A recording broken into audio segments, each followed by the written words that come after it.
Aupa, hola amigos, bienvenidos. Nueva entrada del canal, nueva entrada dedicada a Morirse en Bilbao. Vuelvo de nuevo a hablaros de este proyecto porque dentro de poco, dentro de unos mesecitos, sale el juego de rol de Morirse en Bilbao, el cómic, a este lado, de el señor Infame y el señor Verde, el cómic cuya protagonista es Leire Riscal y esas magníficas aventuras en un mundo post-guerra mundial, post-cambio climático y todas las oportunidades interesantísimas que tiene de aventuras perfectas para un juego de rol, y en este caso el juego de rol de Morirse en Bilbao, el juego de rol épico canalla.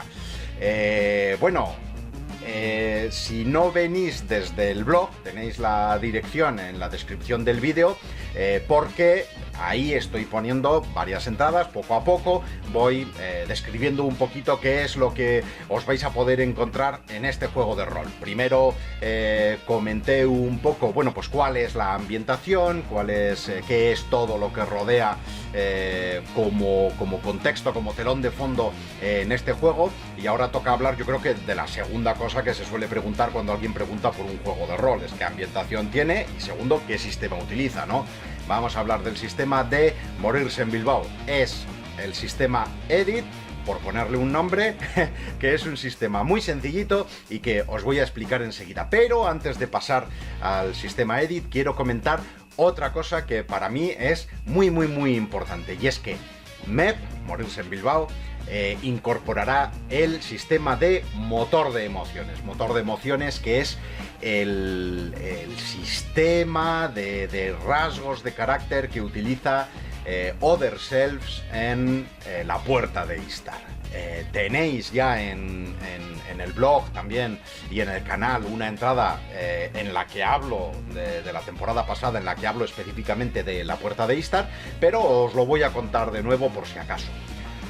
Lo primero, darle las gracias a Other Selves que me hayan dejado utilizar motor de emociones en Morirse en Bilbao. Y lo segundo, indicar que para mí es una parte bastante importante del sistema. ¿Por qué? Porque en un juego como este, en el que las aventuras están tan centradas en los personajes, algo más de lo normal en los juegos de rol, quizá, es todo lo que pasa al personaje, lo que los jugadores construyen en esa historia de lo que van haciendo los personajes, y el foco más que centrado en la historia de fondo, que siempre es importante esa trama, parece que siempre está mirando más a los personajes, porque lo que nos importa en estas aventuras así un poco más cinematográficas es cómo el propio personaje va resolviendo, va enfrentándose a esas cosas y va llegando hacia la meta, ¿no? Y parece como que siempre está en cámara. Bueno, pues eso es un poco lo mismo que tiene que pasar en el juego de rol. Por eso tiene una cierta carga mayor en la narración colectiva, para que no simplemente el máster, el director de juego, el Lehendakari, cuente su historia que tan bien se ha preparado y que tanto le gusta, sino que tenga una parte de creación junto con los jugadores que van a describir cómo sus personajes pues desarrollan esa historia. Pero no vamos a adelantarnos demasiado. Estábamos hablando del motor de emociones y por qué era importante en el juego. Bueno, los personajes no pueden ser demasiado planos. Esto, por supuesto, es una máxima, voy a decir, en todos los juegos de rol, porque si tienes que interpretar, aunque sea un mínimo, pues un personaje excesivamente plano, pues no da demasiado juego ni después brilla, no sale muy lustroso. En los juegos en los que los personajes tienen que tener un tanto más de volumen, pues hay diferentes formas en las que ese volumen se le puede dar. Un background bien trabajado, las relaciones entre los diferentes personajes, las relaciones entre los personajes y los personajes no jugadores o la historia que se está jugando, y muchas otras formas a través de arquetipos, profesiones, adjetivos, cosas de las que podemos dotar a la ficha o al mecanismo con el que se juega. Se pueden ir metiendo esas cosas para que estén presentes durante el desarrollo de la partida. El motor de emociones lo que nos ofrece es una mecánica para que eso esté presente de forma fácil, en el sentido de que no tenemos que estar recordando, por así decirlo, como si actores fuésemos, de cuál es el papel y intentando traerlo a colación cada 2x3 para que esté, sino que pues la propia mecánica de cómo vamos a jugar nos va a invitar a que lo utilicemos. Y lo más importante de todo, no solo que lo utilicemos en nuestro beneficio, que normalmente como jugadores pues, siempre vamos a intentar pues, aprovechar que nuestro personaje salga adelante de la mejor forma posible, sino que se haga también en contra nuestra, pero de alguna forma también repercutiendo bien. ¿Cómo puede ser esto posible? Bueno, porque Motor de Emociones, la gran ventaja que tiene es que tiene un círculo que se retroalimenta. Primero tenemos unos rasgos de carácter y por otro lado tenemos unos usos de pasión y de determinación. Los rasgos de carácter son los típicos rasgos de personalidad que en tantos juegos podemos dar a nuestro personaje. 3, 4 adjetivos o frases cortas que nos describen un poco cómo es en particular ese personaje. No tienen por qué ser en absoluto frases o adjetivos tajantemente beneficiosos o tajantemente perjudiciales, sino que pueden ser siempre aspectos que en unas determinadas circunstancias se les puede sacar partido y en otras circunstancias no. Es decir, una persona que es muy callada, puedes decir, bueno, pues no va a tener, joder, pues si es muy callado, muy introvertido, no va a tener facilidad para en actividades sociales, convencer, etcétera, etcétera. Sí, pero seguro que le encuentras una situación en la que estar callado le sirve para pasar desapercibido, que no se fijen en él y poder hacer algo en segundo plano. Dentro de la narración siempre vamos a saber encontrar momentos en los que sacarle partido o encontrarle el uso bueno, beneficioso, que puede tener un rasgo, ¿no? Entonces estos rasgos van aparejados a unos puntitos de carácter que, por así decirlo, van a ser una pila que nos permite utilizarlos de forma beneficiosa dentro de unos límites, ¿no? Es decir, pues para evitar que uno haga cosas como ponerse un rasgo no sé, agresivo, y entonces cada vez que hay un combate o cada vez que hay cualquier cosa reclamas el rasgo agresivo para tener un beneficio en... No. Para que esto tenga sentido, ese agresivo tiene tan solo que verse, tan solo tiene que ganar protagonismo en ciertos momentos, si no desvirtúa un poco, simplemente el personaje será muy bueno pegando o algo por el estilo, pero no será gracias a que tenga un rasgo marcado, ¿no? Entonces esos 3 puntos de carácter tú los puedes utilizar para activar ese rasgo de una forma beneficiosa y obtener lo que luego veremos en el sistema, que se llama una ventaja. Pero esos puntos se acaban. Sin embargo, tú puedes utilizar tus rasgos de forma perjudicial en la situación en la que estás.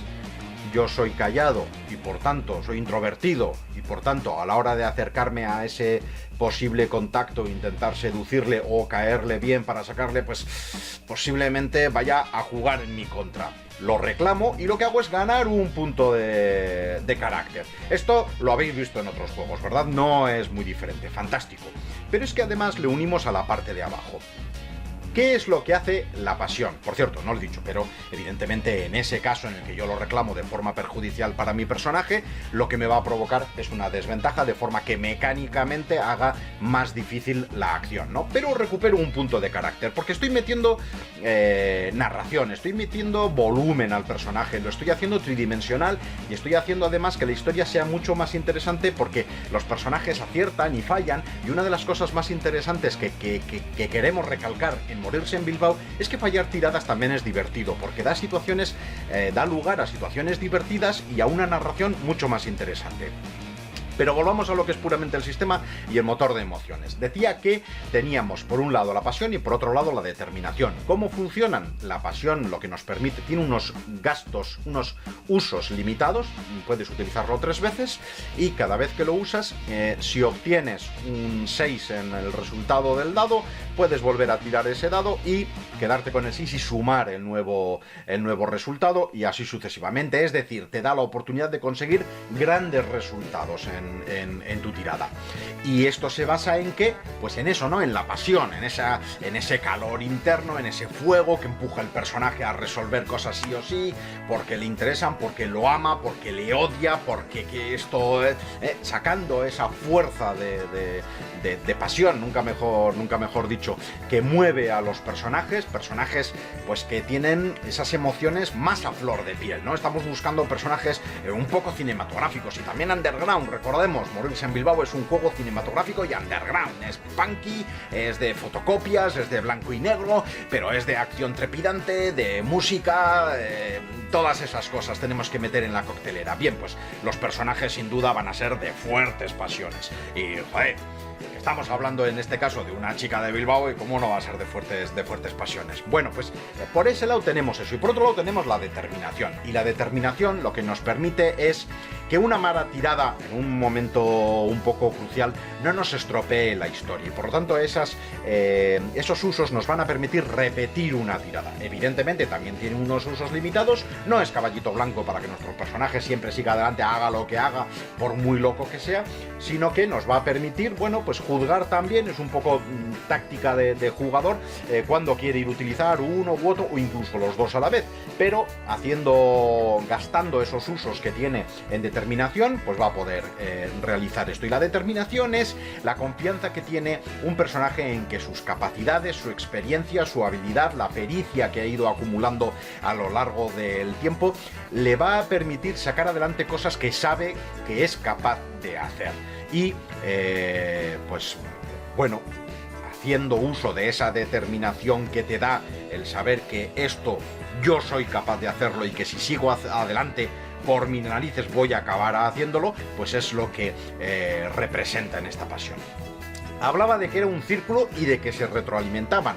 Pues sí, porque cuando yo gasto un punto de carácter para reclamar un rasgo de carácter de mi personaje, en principio es algo beneficioso y va a hacer que sea más fácil conseguir la acción que quiero hacer, ¿verdad? Pero fallo, esto lo que va a hacer es encender a mi personaje. ¿De qué estamos hablando? De que va a aumentar su pasión. Por lo tanto, recuperaremos un uso de la pasión. Y por contra, si yo reclamo, si gano un punto de carácter porque reclamo un rasgo de forma perjudicial para mi personaje, lo que en principio va a hacer que sea más difícil conseguir la acción que quiere llevar adelante porque está en desventaja, pero lo consigue, esto refuerza la parte que ve que el personaje, pese a las dificultades, es capaz de seguir adelante, es decir, va a reforzar su determinación. Por lo tanto, reclamar un rasgo de forma positiva y fallar alimenta mi pasión, reclamar un rasgo de forma negativa y conseguirlo mejora mi determinación, pero tiene unos usos limitados. Yo no puedo acumular más de 3 usos en pasión y en determinación. La simple mecánica lo que nos va a llevar, lo que va a animar a los jugadores es a que estén usando constantemente estas cosas. Es decir, pues no me merece la pena tener lleno siempre la pasión y la determinación, porque si en algún momento gano puntos no los acumulo. Mejor los voy gastando, los voy usando, es decir, voy haciendo que esas emociones de mi personaje estén patentes en la partida, estén saliendo durante la partida, estén dando ese color que yo igual lo tengo claro, igual sobre el papel en la ficha está claro, pero en la historia está saliendo cómo es mi personaje. Con el uso de estas herramientas lo voy a estar llevando más o menos de forma constante, varias veces por sesión a la partida, y así voy a estar también pendiente de utilizar mis rasgos, es decir, de demostrar cómo es mi personaje, que recordemos, estamos hablando de personajes de marcadas características, porque son, tienen que ser personajes un poco de un estilo marcado, ¿no? Es decir, el que es alto, fuerte, ágil, hábil y aventurero, pues va a demostrar que tiene ese espíritu aventurero. El que es más apocado pero calculador y metódico y tal, pues lo va a tener un poco más acentuado. No tenemos más que ver películas de acción, un poco pulp, un poco de aventuras para darnos cuenta de que siempre se realzan estas características en los personajes, ¿no? Así que eso es lo que buscamos, y por eso Motor de Emociones le cae tan bien a Morirse en Bilbao, y por eso estoy tan contento de que esté introducido. Bueno, pero el sistema, había mencionado antes que se llamaba Edit, y evidentemente es mucho más que simplemente la parte del motor de emociones que está ahí, que lo que hace es controlar pues esa parte más emocional y más característica de los personajes de cara a la narración, con su importante carga mecánica, por supuesto. Pero en lo que es en sí el sistema de juego, el reglamento, el cómo se juega, yo cómo paso las pruebas, ¿no? Cómo tiro dados. Bueno, pues es un sistema muy sencillo, es simple, por decirlo así. Es simple porque lo que buscamos es un poco de velocidad en la acción, ¿no? Que facilite el juego resolver rápidas ciertas cosas, como pueden ser momentos de acción, persecuciones, saltos, un poco de plataformas, ¿no? O el propio combate. Si nuestras aventuras van a tener pues un poco más de carga de ese tipo de cosas, dado el estilo al que nos referimos, ¿no? Pues el sistema evidentemente no puede ralentizar demasiado eso, porque si no las aventuras se ralentizarían demasiado. Así que el sistema busca potenciarlo. Lo primero, con una sencillez en las pruebas. ¿Cómo se resuelven las pruebas? Bueno, la dificultad mágica es 10 y normalmente no la cambiarás nunca. Normalmente siempre utilizarás dificultad 10. ¿Y cómo la resuelves? Tirando 2 dados de 6 y sumándole el atributo que corresponda. El atributo, y atributos hay 3. Tocho, hábil y espabilado. No hace falta más. Coges uno de los 3 atributos, el que mejor se corresponda a la acción que se va a solucionar, y el Lendakari dirá qué atributo tienes que utilizar y que tires. Tú tiras los 2 dados de 6, le sumas lo que tienes en el atributo, normalmente pensad de 1 a 5, y si has conseguido a 10 lo has conseguido, y si no, has fallado. Hay algo más, pero por simplificar es sencillamente eso. Así que muy rápido de ver, muy rápido de seguir adelante, y no tienes que andar consultando valores de habilidades ni hacer muchos otros cálculos. Una vez pasado eso, el juego da pie a que le puedas dar un poco más de color. Sí, la primera parte es la de las habilidades. Los personajes van a tener unas habilidades, 5, por poner un ejemplo, que van a ser un poco descriptivas y un poco generales, ¿vale? Se trata de que pues defina también un poco cómo es el personaje, más que pensar en una pericia muy concreta de es capaz de hacer esto con este tipo de aparatos. No, un poquito general, también un poco descriptivo, ¿no? Y al final el uso es, tú tienes la habilidad, pues sustituyes uno de los dados de 6 por un dado de 8. Esa habilidad la tienes mejorada, sustituyes 2 dados de 6 por 2 dados de 8. Y ya está, y va a ser un poco más fácil hacer la acción. No tiene más. ¿A esto le complicamos un poquito más? Bueno, tenemos el sistema de ventajas y desventajas. Al final, tanto el uso de la parte del motor de emociones como cualquier otra cosa que normalmente entren en juego porque algo ayuda o penaliza la acción, es decir, equipo, voy a escalar esa pared y tengo equipo de escalada, o por contra, hay algo que evidentemente abrir una cerradura, pues hace falta un equipo y no lo tengo, bueno, pues en un caso es una ventaja y en el otro caso es una desventaja, ¿vale? Que hay una situación muy concreta externa, por ejemplo, atmosférica, que está lloviendo, que están cayendo chuzos de punta y yo quiero conducir o quiero escalar esa pared, pues eso es una desventaja.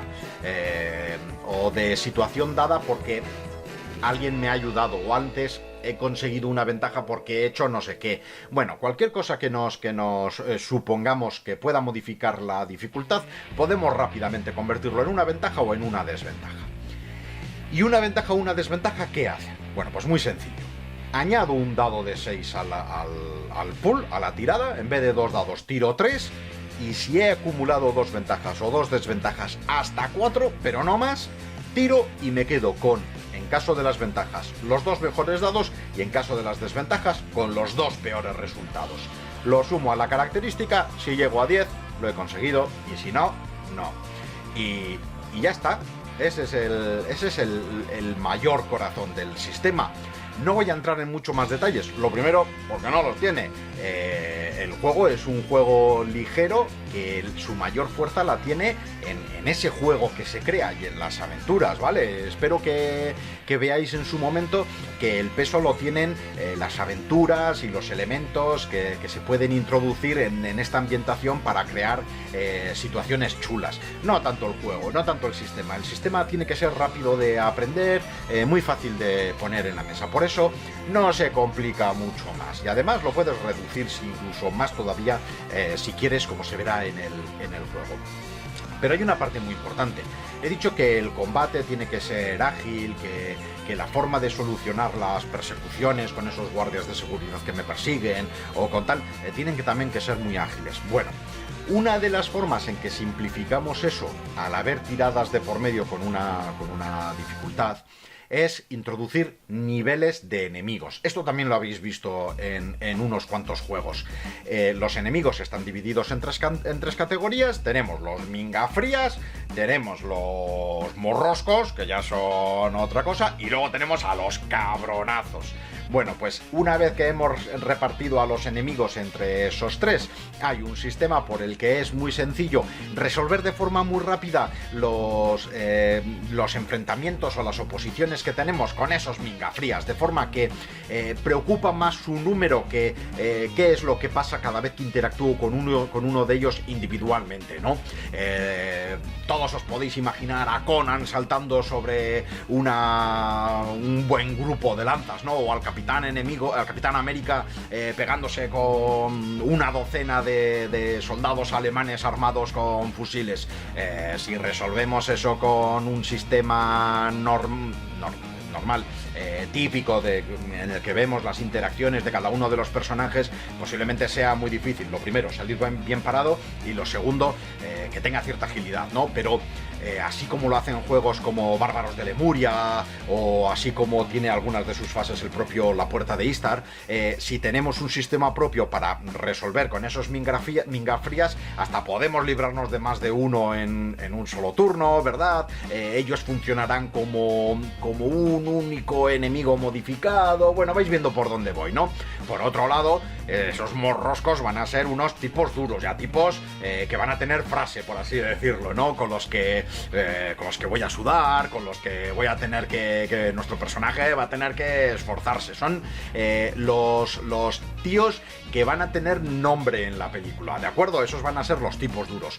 Y con esos ya pues va a haber otro ritmo de juego. Nuestros personajes normalmente en un enfrentamiento 1 a 1 saldrán bien parados, porque son a su vez tipos muy duros, ¿no? Son canallas. Pero ya pues nos van a poner en problemas, en alguna ocasión nos van a derrotar o nos van a hacer fracasar en lo que intentamos, pero están en ese nivel intermedio, porque arriba lo que tenemos es a esos cabronazos, a esos tipos que son el que ya da discursos, el malo, el jefe de final de pantalla o de final de juego, tipos que en principio nos van a poner las cosas realmente duras, que se van a reír de nosotros, a los que vamos a odiar mucho y a los que nuestros jugadores van a conseguir mucho gustirrinín cuando al final consigan vencerlos, ¿vale? Eso es lo que intentamos perseguir. Así que, unido a una sencillez de tiradas y resolución de pruebas, unimos una sencillez o una diferente aproximación en función de si estamos interactuando, no solo en combate, también en otras cosas, con enemigos que son de una u otra categoría, vamos a poder también solucionarlo de forma rápida. Y eso es lo que buscamos en Morirse en Bilbao, porque lo importante es la acción, es la aventura, la historia que se va a ir tejiendo y que va a ir progresando tal y como nuestros jugadores y Lehendakari quieran entre ellos. Y todavía no he dicho por qué se llama Edit, diréis, en plan, has dicho que se llama Edit, ¿qué tiene que ver todo esto con Edit? Pues, a ver, el nombre se resume en una cosa muy sencilla. Cuando narramos el resultado de la prueba, cuando el jugador tiene que decidir, bueno, esta acción cómo se ha resuelto, tanto si es una victoria como si es una derrota, se aconseja que le metamos ciertos puntos en la narración propios de una historia así. Y estos son épico, divertido y turbio. Edit. No viene más que de ahí. Entonces, tienes que meter, ha ganado ahí un sistema de oportunidades y peligros, ¿vale? Pero no quiero meterme ahora con ello. Han salido, la mecánica de juego ha creado oportunidades o peligros, o ha creado ventajas o desventajas.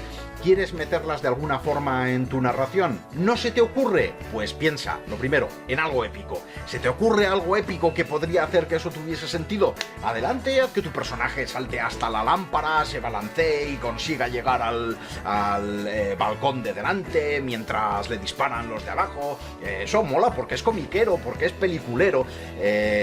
¿No se te ocurre algo más épico o le cae mejor algo divertido? Genial, pero si es que ¿qué hay mejor que las descargas cómicas en medio de estas, sobre todo porque estamos hablando de algo, de una historia un poco desenfadada, ¿vale? Y gana más epicismo cuando tiene momentos un poco más relajados. Y las cosas divertidas van a divertir a los jugadores y también a la historia. Pero nunca hay que olvidar que hay que meterle algo también un tanto underground, y las cosas turbias le caen genial a esto.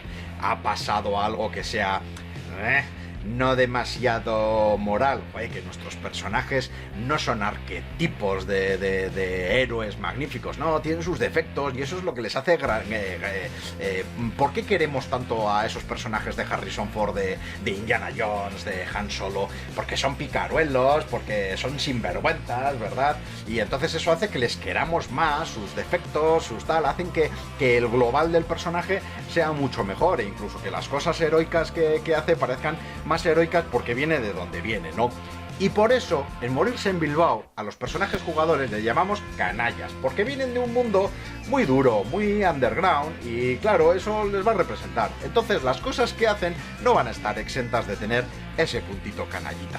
Pero bueno, he hablado de canallas, del Lendakari. ¿Qué es eso del director de juego Lendakari? Pero estás hablando de una narración colaborativa, pero que... Bueno, no voy a adelantarme. Ya hablaremos más de eso, de cómo va a salir el libro, de cuándo y... Tranquilidad, lo vamos a ir viendo poco a poco. Ahora simplemente quería contaros un poco cómo era el sistema y que, muchas gracias a los chicos de Other Selves, va a tener también el motor de emociones. Bueno, pichines, hasta la próxima. Nos vemos por aquí.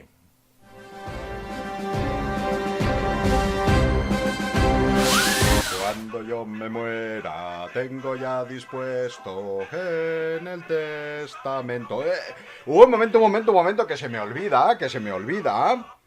Que tenemos un reto y un sorteo ahí pendientes. Acordaros, si llegan a 250 seguidores el canal, sorteo un ejemplar de el cómic de Morirse en Bilbao, para que tengáis también esta gran obra, joe. Así que acordaros, invitad a vuestros amigos a suscribirse al canal, llegamos a 250 y entre todos los que estéis suscritos los sorteo en el momento en el que ocurra, ¿eh? Así que venga, ya sabéis, dale, invita a vuestros amigos, venga, vamos.